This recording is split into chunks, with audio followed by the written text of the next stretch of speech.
తాళి కట్టి తప్పు చేసింది నేను కాబట్టి ఆ రైట్స్ నాకే ఉన్నాయి.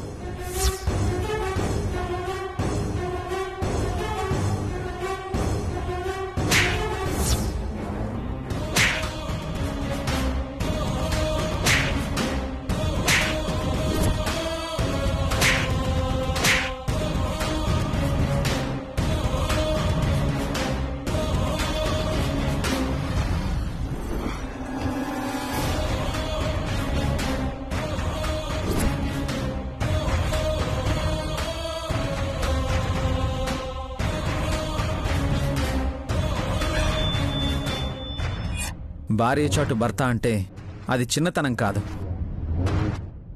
వాళ్ళ భార్య మీద వాళ్ళకుండే ప్రేమ అది. ప్రేమ అనే పదానికి అర్థం తెలియని నువ్వు వాళ్ళని కామెంట్ చేస్తావా?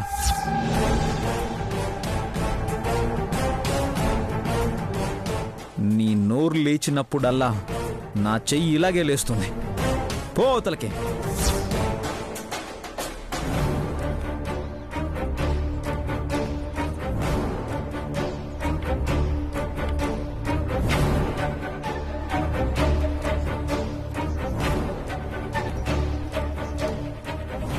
వసంతమాసం ఎడారి అయిందా, భరించుగుండెను గాయం చేసిందా, ఎందుకు ఆ కన్నీళ్ళమ్మ, అతడే నీ కనురెప్పమ్మ, నిన్ను కాచే కంచేనమ్మ, నిన్ను వీడిపోలేడమ్మ.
ఏం కాలేదు కదా, ఇంకా ఎందుకు బాధపడుతున్నావు? ఇవి నేను ఇప్పటినుంచో దాచుకున్న జ్ఞాపకాలు. అలాంటిది వీటిని కాల్చేయాలని చూసింది ఆ సంపద. తను అనుకుంది, కానీ జరగలేదు కదా. ఇలాంటి చిన్న చిన్న విషయాలకి బాధపడతావేంటి కళ్యాణి? ఇది చిన్న విషయం కాదు ఆఫీసర్. నేనిచ్చిన వస్తువుల్ని తగలబెట్టాలి అనుకున్నందుకే ఇంత ఫీల్ అవుతున్నావు. ఒకవేళ రేపు నేను నీకు దూరం అయ్యే పరిస్థితి. ఆఫీసర్, ఆ మాట మాత్రం అనొద్దు. మీరు నాకు దూరం అవుతారు అన్న ఆలోచన కూడా నేను తట్టుకోలేను.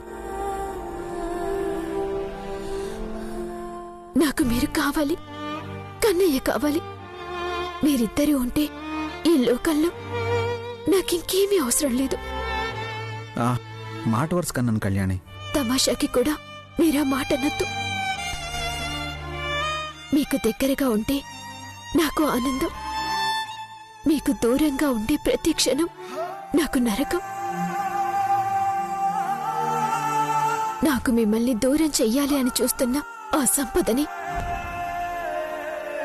ఎలాగైనా నాకు మీరు వద్దు, మీతో సంసారము వద్దు, తనతోనే అనిపించాలి. నువ్వు సంపదని ఏదో విధంగా బయటికి పంపిస్తావని, మళ్ళీ ఎప్పట్లా మనం కలిసుంటామని నాకు నమ్మకం ఉంది. ఆ క్షణం వస్తుంది ఆఫీసర్. ఆ దేవుడితో పోరాడైనా ఆ క్షణాన్ని తెచ్చుకుంటాను.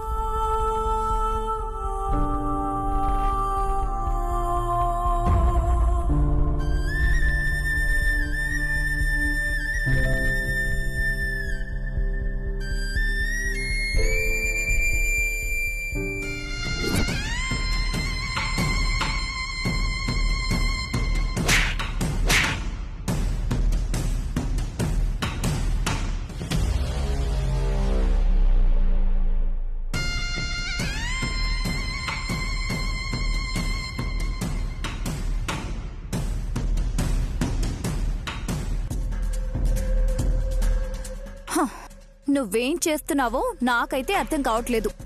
నీకైనా అర్థం అవుతుందా? ఇప్పుడేమైంది పిన్ని? అవ్వా, ఏమైందా? వాళ్ళ విధంగా నిన్ను పచ్చడి పచ్చడి తుక్కు తుక్కు కింద కొడుతుంటే రెచ్చగొట్టి మరీ కొట్టించుకుంటున్నావెందుకు? పైగా నాతో వీడియో తీయించుకోవడం ఒకటి. నేను కోర్టులో గెలవాలి అంటే నాకు కొన్ని వీడియో ఆధారాలు కావాలి. వాళ్ళు ఎంత రెచ్చిపోతే నాకంత మంచిది కాబట్టి నేను రెచ్చగొట్టి మరీ కొట్టించుకుంటున్నాను. మరీ ఇలా కొట్టించుకోవాలంటావా? అందరి ముందు వాళ్ళని విలన్స్ చేయాలి అంటే తప్పదు పిన్ని.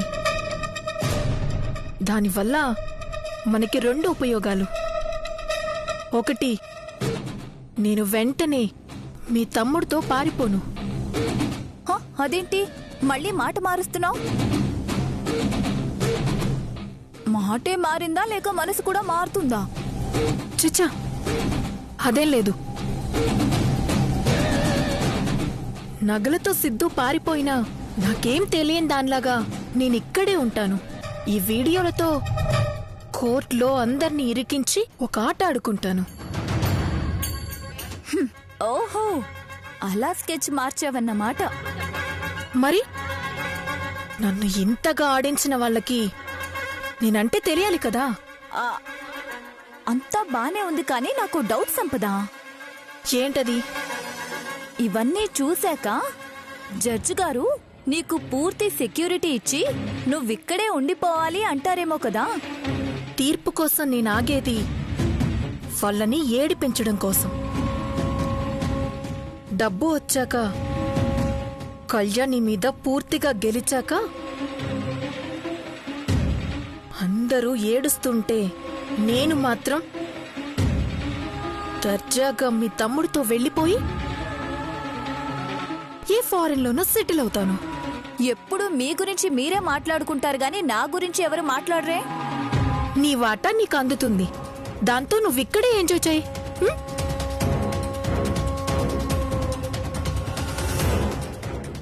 ఎంజాయ్? ఆ శబ్దం వినడానికి ఎంత బాగుందో. ఎప్పుడు ఆ రోజు వస్తుందో ఏమో.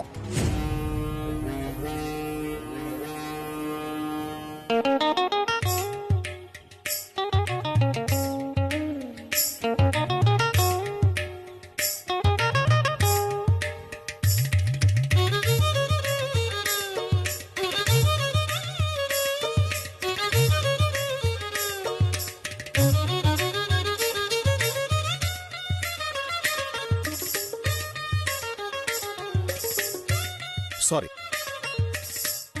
ఏమండి?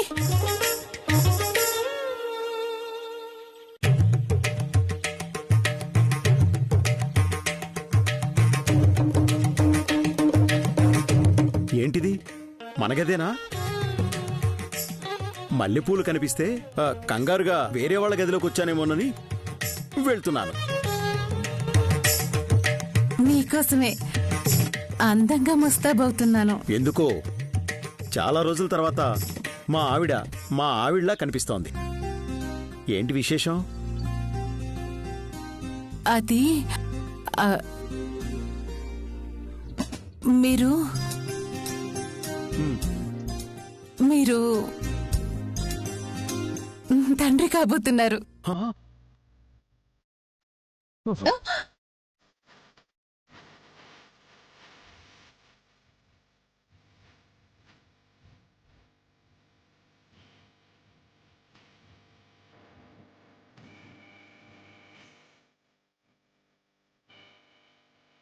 కోడలు తల్లి కావాల్సిన వయసులో నువ్వు తల్లివి కావడం ఏంటి? ఏం మాట్లాడుతున్నావు? అబ్బా, జోక్ చేశానులేండి. వద్దే, అలాంటి జోకులు వేయకు. గుండె అరసికన ఆగి కొట్టుకుంటుంది. ఈరోజు జోకులు వేయటం, మల్లెపూలు పెట్టుకుని మరీ రెడీ అవ్వటం, టైం మిషన్లో వెనక్కిపోయేలా అనిపిస్తోంది. ఇందాక ఆ సంపద నన్ను ఒక మాట అనేటప్పుడు మీరు తన్ని కొట్టడానికి చెయ్యెత్తారు చూసారా? అప్పుడు నా భార్య నువ్వంటావా అన్నప్పుడు మీ కళ్ళల్లో ప్రేమ కనిపించింది నాకు. అబ్బా, అలాంటివి కూడా కనిపిస్తాయా నీకు?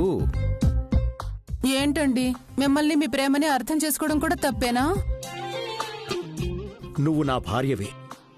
తప్పు చేస్తే తిడతాను, మంచి చేస్తే పొగుడుతాను. అంతేకాని నిన్ను బయట వాళ్ళు ఎవరైనా ఏమైనా అంటే నేను భరించలేను. నువ్వు నా హక్కు, అలాగే నా బాధ్యత కూడా.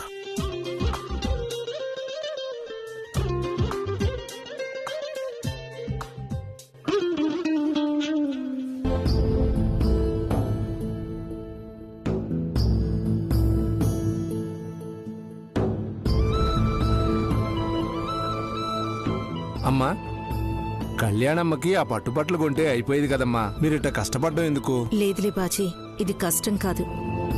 నా బిడ్డ మీద నాకున్న ఇష్టం. నా కూతురి కాపురం ఇప్పుడు ఇబ్బందుల్లో ఉంది. ఆ మహాతల్లి వచ్చింది కాబట్టి ఇబ్బందులు వచ్చాయిలేమ్మా. ఏ భార్య అయినా భర్తకి దగ్గరగా ఉన్నప్పుడే ఆనందంగా ఉంటుంది. అలాంటిది తనకి తన భర్తకి మధ్యలో ఆ సంపద వచ్చి నానా ఇబ్బందులు పెడుతోంది. ఆవిడగారు వచ్చింది అందుకే అన్నట్టుంది కదమ్మా. తన వల్ల నా కూతురు ప్రాణంగా ప్రేమించే శౌర్య తనకి దూరం కాకూడదు.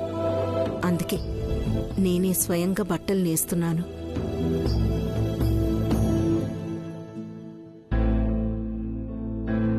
రేపు నేను నేసిన బట్టలు వేసుకుని శౌర్య కళ్యాణిలు పూజలో కూర్చోవాలి.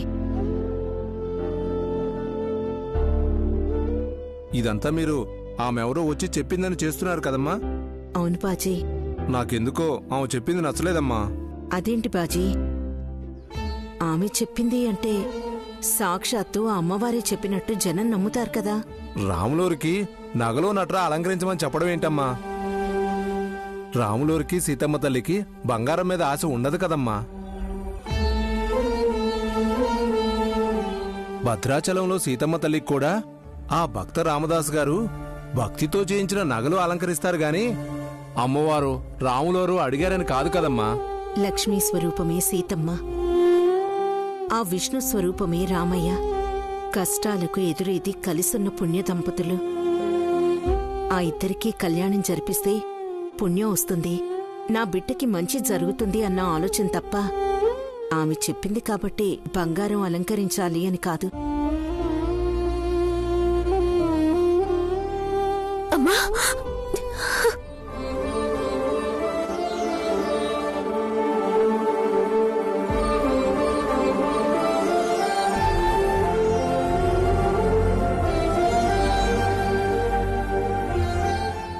ఎందుకమ్మా ఏడుస్తున్నావు? సీతారాములకి పట్టు వస్త్రాలు నేయబోతున్నాను. సీతారాముల కళ్యాణం జరిపించాక శౌర్య నువ్వు కూడా ఆనందంగా ఉండాలన్నదే నా ఆశ. నువ్వు కోరుకున్నట్టే జరుగుతుందమ్మా. ఎట్టి పరిస్థితుల్లో ఎవరు ఎన్ని ప్రయత్నాలు చేసినా కళ్యాణిని కల్లో కూడా వదులుకోను.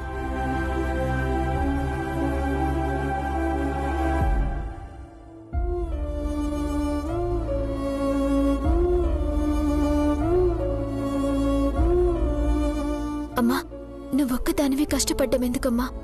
నేను కూడా నీకు తోడుగా ఉండి సాయం చేస్తాను. వద్దమ్మా, రేపు కళ్యాణం జరిపించాల్సిన వాళ్ళు మీరే. నువ్వు నిద్రపోకుండా మేలుకుంటే బాగుండదమ్మా. మీరెళ్ళి పడుకోండి. రా కళ్యాణి, రా. బాజీ, ఇదిగోనమ్మా.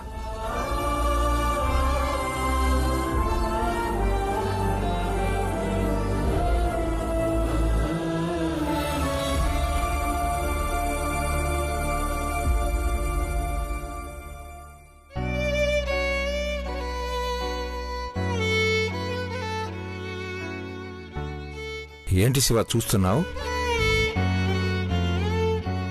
ఇలా రండి.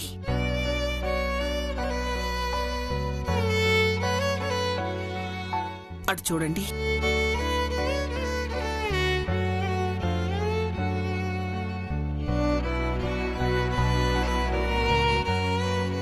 ఏ జన్మలోనో చేసుకున్న అదృష్టం కొద్దీ అనుపమ ఈ ఇంటి కోడలైంది.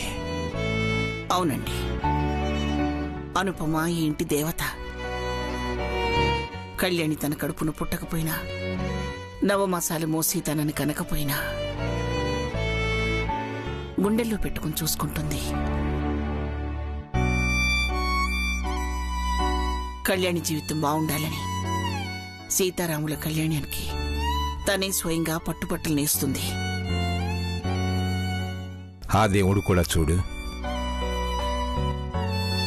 కళ్యాణి తల్లి లేని బిడ్డ అవుతుందని ఆ తల్లికి బిడ్డను లేకుండా చేసి కళ్యాణిని బిడ్డను చేశాడు.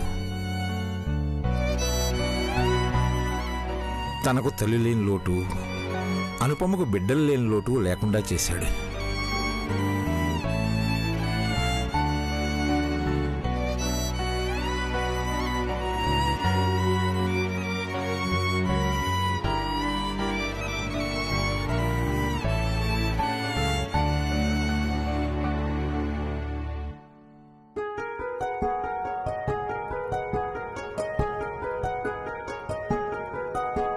అమ్మ లేని నాకు ఇంత మంచి అమ్మనిచ్చావు. వచ్చే జన్మంటూ ఉంటే నేను అనుపమమ్మ కడుపులో పుట్టి అదృష్టాన్నివ్వు తల్లి. నా గురించి ఆలోచించటానికి అమ్మ ఈ లోకంలో లేదు. నాన్న జైల్లో ఉన్నారు. కాని ఆ ఇద్దరు కలిసినా నన్నింత ప్రేమగా చూసుకోలేరేమో, నా గురించి ఇంతగా ఆలోచించరేమో.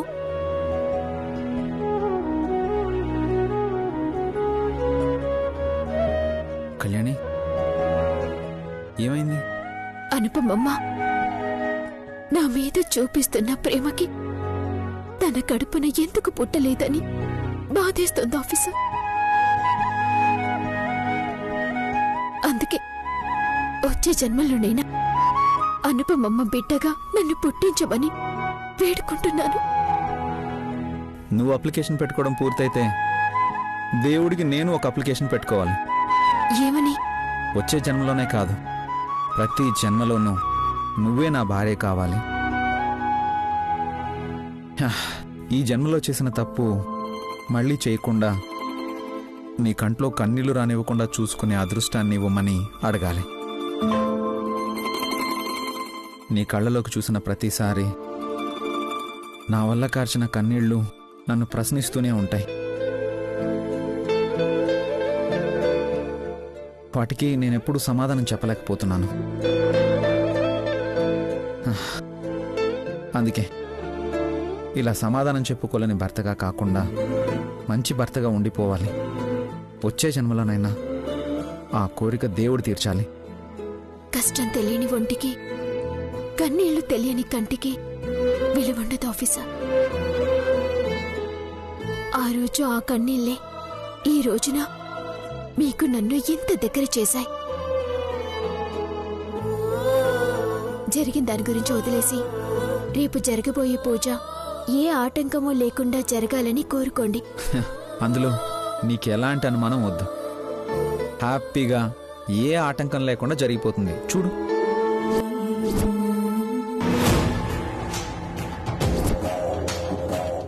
పాపం రేపటి మీద ఎంత నమ్మకం. ఆ నమ్మకం నాశనం చేయడానికి సిద్ధు సిద్ధంగా ఉన్నాడని వీళ్ళకి అర్థం కావడం లేదు. రేపు అర్థం అవుతుందిలే.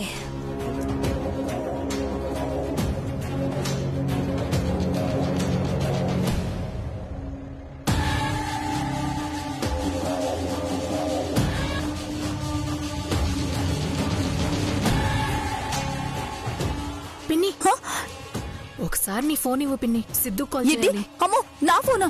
నేనివ్వను. ఆల్రెడీ నీ వల్ల నా ఫోన్ ఒకటి దమయంతి వదిన పగులు కొట్టింది. ఏం కాదులే పిన్ని, ఎవరు చూడకుండా నేను కాల్ చేస్తాను. ప్లీజ్ ప్లీజ్ పిన్ని.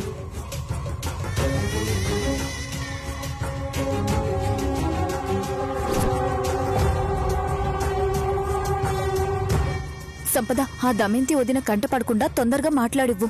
త్వరగా. ఓకే.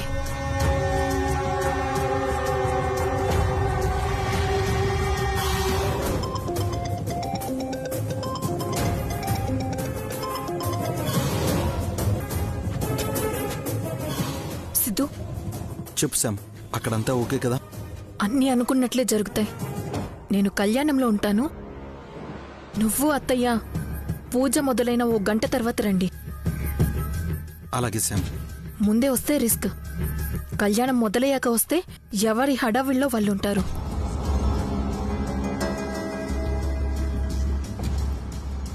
Okay Sam. అంత అమాయకంగా నేను మాత్రం ఎందుకు వస్తాను చెప్పు? ఇదే మంచి అవకాశం సిద్ధు. ఇంట్లో అందరి బంగారం మన కోసం ఎదురు చూస్తూ ఉంది.